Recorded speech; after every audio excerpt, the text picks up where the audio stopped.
Hello everyone, मेरा नाम है कृष्णा राव है। आप सभी का इस क्लास में बहुत बहुत स्वागत है। हम आज एक इम्पोर्टेंट टॉपिक को लेके उससे कुछ सवाल लेके आए हैं, एरर फाइंडिंग और सेंटेंस इंप्रूवमेंट वाले। वो सब्जेक्ट वर्ब एग्रीमेंट वाले कॉन्सेप्ट से होंगे। ये बहुत ही अच्छा चैप्टर माना जाता है। इससे इसका ऐसा मेरे को लगता है कि ऐसा कोई एग्जाम नहीं होता जिसमें से इससे जुड़े क्वेश्चन आए, मतलब कि उसका कुछ ना कुछ रेफरेंस जरूर रहता है। ऐसे क्वेश्चन जरूर आते हैं। और अगर आपको एक बार से कॉन्सेप्ट पता चल जाए ना, ये तो बड़ा ही आसान सा है, एग्जाम में जरूर आते हैं, ये इसकी खास बात है। Question number 1, air pollution together with, air pollution वायु प्रदूषण टुगेदर विथ मतलब साथ ही साथ लिटरिंग गंदगी, are causing many problems in our city.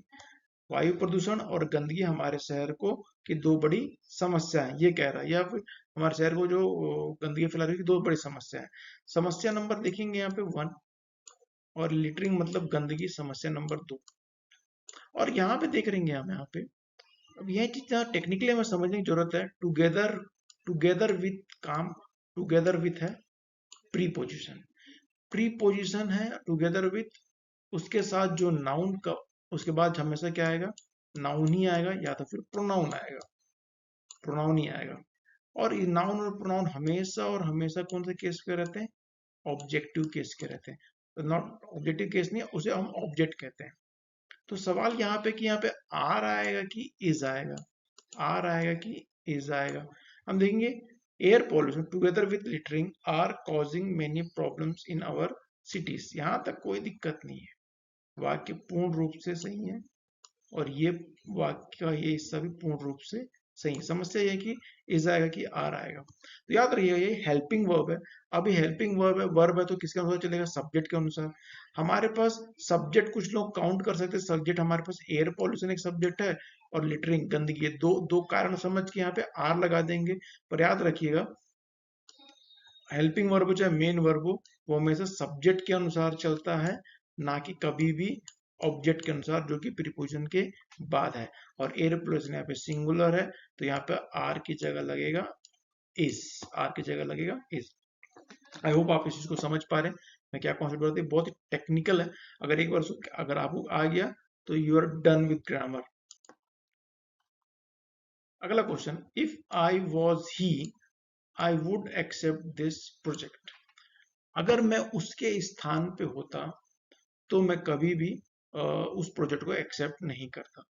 अब देखिए ये पॉसिबल है क्या, मैं किसी के स्थान पे हो सकता हूँ क्या, नहीं हो सकता हूँ। ये एक इमेजिनरी सिचुएशन है। अगर मैं उसके स्थान पे होता, अगर मैं वहां पे होता, एक इमेजिनरी सिचुएशन है। तो याद रखिए जब भी इमेजिनरी सिचुएशन लगेगा ना, तो आई के साथ कभी भी वॉज नहीं लगेगा, हमेशा यहाँ पे लगेगा वर, डब्ल्यू ई आर ई। और कहीं आर के साथ वर नहीं लगता है। से इमेजिनरी और जो जो रियल नहीं है उन कंडीशन लगता है। जैसे कि if I were prime minister, यदि मैं प्राइम मिनिस्टर होता तो मैं ऐसा करता। अरे प्राइम मिनिस्टर होना पॉसिबल थोड़ी ना है सबके लिए। तो ये एक इच्छा कि अगर मैं ऐसा होता ऐसा करता। यदि मैं पंछी होता तो मैं उड़ता। अरे पंछी हम कैसे बनते, इंसान है ना, पंछी नहीं बनती। इमेजिनरी या अनरियलिस्टिक सिचुएशन के साथ हम आई के साथ वर लगाएंगे, तो गलती किस हिस्से में, वॉस की जगह अपन को वर करना पड़ेगा। ये कैसे भी आ सकता है एग्जाम में, इस वॉस की जगह फिल इन द खाली रहेगा, कुछ रहेगा नहीं, बोलेगा कि यहाँ पे क्या फिल करना है, वॉस या वर। तो आपको पता होना चाहिए आई के साथ इमेजिनरी सिचुएशन में वर लगता है। Question number 2, I wish I knew what is wrong with my car. काश ऐसा होता कि क्या मेरे कार में गड़बड़ है, यह मुझे पता होता। काश ऐसा होता क्या मेरे कार में गड़बड़ है। आई विश आई न्यू, यहाँ देखिए न्यू वर्ब का सेकंड फॉर्म में लिखा हुआ, घटना पास्ट की है। काश ऐसा होता अगर मैं, मेरे को पता होता, मतलब पास्ट की बात कर रहा है कि मेरी कार में क्या गड़बड़ी थी। मुझे पता होता क्या गड़बड़ी थी, नहीं थी होगा, ना कि क्या गड़बड़ी है। तो ये घटना पास्ट की है। वो बोल रहा काश मुझे उस समय पता होता 10 दिन पहले कि मेरे कार में क्या हुआ था। 10 दिन पहले मुझे पता चला क्या हुआ है, ऐसा हम नहीं कह सकते। दस दस दिन पहले मुझे काश पता होता मेरे कार में क्या हुआ था। तो इसके जगह यहाँ पे लगेगा was, was। I wish I knew what was wrong with my car। ये क्वेश्चन अच्छा है। जब अपन देखेंगे यहाँ पे देखेंगे, जस्ट बिफोर ही डाइट, मरने से ठीक पहले अमर ने क्या किया, who is a poet wrote this poem. ठीक वह मरने के पहले उसने एक कविता लिखी। ये बड़ा इंटरेस्टिंग सवाल है। यहाँ पे देखेंगे just before he died, Amar wrote a poet, उसने एक पोएम लिखा। मरने से पहले, डाइड मर चुका था, he died, before he died, वो जब मर चुका था ना, जस्ट बिफोर, जस्ट मरने के ठीक पहले वह पोएम लिख चुका था। अब व्यक्ति जिंदा रहेगा तभी तो पोएम लिखा होगा, उसके बाद ही तो मरा होगा ना। 100% फिर से लॉजिक बता रहा हूँ। जस्ट बिफोर ही डाइड, मरने से पहले उसने पोएम लिख दिया, यानी पोएम लिखने की घटना पहले हुई, मरने की घटना बाद हुई। तो यहाँ पे who is a poet, just before he died, Amar who was a poet. यहाँ पे इसके जगह क्या लगेगा, यहाँ आपको वॉज ए पोएट। अपन देखेंगे वॉज कहाँ पे लिखा हुआ, just before he died, Amar who was a poet wrote this poem. तो अपन क्या लिखेंगे, रोट दिस पोएम, ठीक है। और यहाँ पे इसका कोई सीन नहीं बचता, यहाँ पे हु इज द पोएट इस भी नहीं रहेगा, हमको ये लगाना पड़ेगा।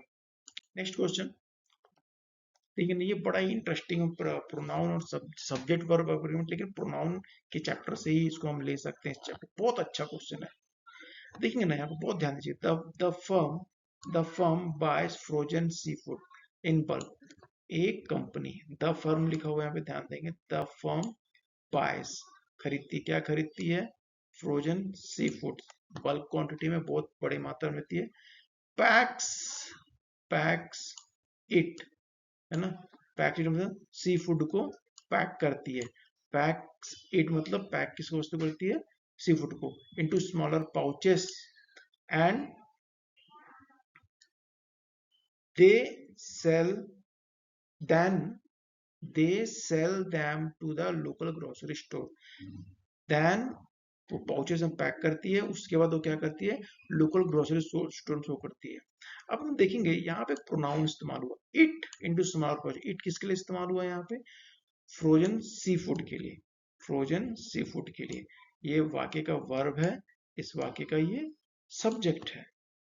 अगला सवाल बनता है कि यार वे लोग बेचते हैं कि वे बेचते हैं, एक फर्म बेचता है कि बहुत सारे फर्म बेचते हैं। यहाँ पे लिखा हुआ द फर्म, फर्म्स नहीं लिखा हुआ है, और फर्म बेचता है तो क्या लिखेंगे, यहाँ पे लगाना पड़ेगा इट सेल दैम। किसको बेचता है, दैम किसके लिए इस्तेमाल हुआ, यहाँ पे पैकेट्स के लिए इस्तेमाल हुआ, तो इट सेल दैम, वह कंपनी जो इट उसके लिए इस्तेमाल हुआ है, तो it sell them will be the right answer. I guess आपको ये समझ में आया कि हम कैसे पढ़ रहे हैं, एक अच्छी लेवल की क्वेश्चन बनाने की कोशिश कर रहे हैं। अगर आपको पसंद आ रहा है तो प्लीज लाइक शेयर सब्सक्राइब करना बिल्कुल भी मत भूलिएगा। अपने दोस्तों से जरूर कीजिए अगर आपको लगता है कि आपको ये समय प्रोडक्टिव हुआ तो। Thank you so much, upon next class में मिलते हैं। प्लीज इसको शेयर जरूर कीजिए। Thank you.